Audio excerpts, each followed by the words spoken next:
Welcome to our channel. Today we how to connect Realm database with a Flutter mobile app, beginner guide step by step clearly. To connect Realm database with a Flutter mobile app, begin by creating a new Flutter project. Open your terminal and navigate to the directory where you want to create the project. Use the command flutter create your _project _name to generate the new project. Once it's created, navigate to the project folder using cd your _project _name.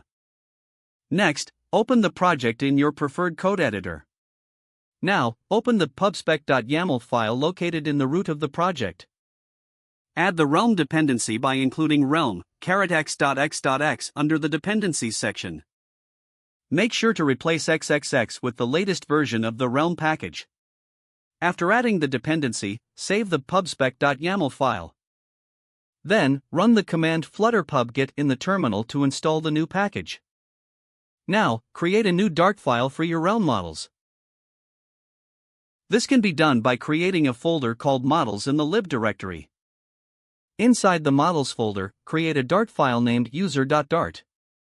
In this file, define a user class that extends Realm object. Add the necessary fields you want to store, such as ID. Remember to annotate those fields with @realm property. Now, go back to the main.dart file. Import the Realm package in your user.dart model. Initialize the Realm database by creating an instance of Realm. You will typically do this inside the main function or in a stateful widget's initState method.